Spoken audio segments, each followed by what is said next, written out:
guy not wearing a tie. Ties are life-threatening in my world.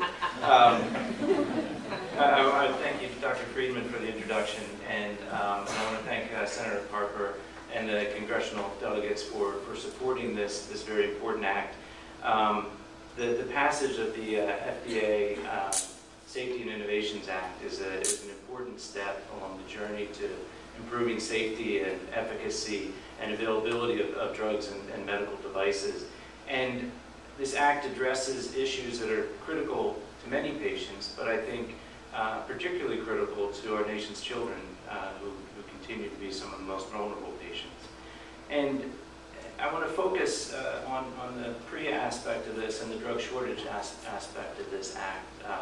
In the last year, with increasing frequency, we've had to tell patients and families that we need to change or delay therapies, critical therapies, to treat their child's cancer. And this introduces fear into an already terrifying situation, and we've had to tell them that we're going to go outside the United States, overseas, to get drug supplies, to secure drug supplies from suppliers that we don't typically use. And this introduces great uncertainty in an already very unstable situation. And I'm often asked, what do I tell families when they're faced with a critical shortage of a drug that they desperately need? And I can tell them that there are physicians and nurses and pharmacists and pharmacy support staff and suppliers and administrators that won't rest until we get the drug and the therapy that their child needs, the best available therapy for their child. And I can share with them stories of tireless heroics and horse trading and creative thinking that our pharmacists use to secure drugs for individual patients. And not just the pharmacists at Nemours, at Christiana, but this is a collective effort, pharmacists all throughout the area that work together to make sure the right patients are getting the right drugs. And it's really been inspiring, although discouraging at times, to be a part of this. And the drugs that have been most significantly affected by these shortages are the drugs that have been around for the longest time. And these are the drugs that we use in kids, and this is why the drug shortages have affected kids disproportionately and so dramatically. For some pediatric diseases, we only have 3 or 4 drugs to choose from. We don't have a pipeline of alternatives, and we don't have other alternatives on the shelf. If you take 1 or 2 of them away, the effects can be quite devastating.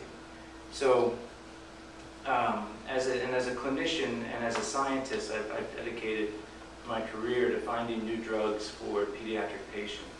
And unfortunately, I can say that the pipeline for kids lags far behind the pipeline for adults. And in fact, the new drug approvals for cancer indications, if you compare children to adults, it's in favor of adults 10 to 1. So approvals for pediatric drugs still lags far behind adults, and I think that reflects the development side of that. And I look forward then to working with industry and with government to change this paradigm and to bring new therapies to pediatric diseases, so every child has the chance to grow up healthy and achieve their potential. That was the vision of Alfred I. DuPont, and that's the mission of the Nemours Center for Cancer and Blood Disorders. And I'd like to thank again Senator Carper for his work in supporting this bill, and Congressman Carney's work in sponsoring and supporting this bill, and for all of you for being here today. And now it's my pleasure to introduce Tyrone Jones, who's the Director of External Affairs for AstraZeneca Pharmaceuticals. AstraZeneca has been a great partner with Nemours in caring for the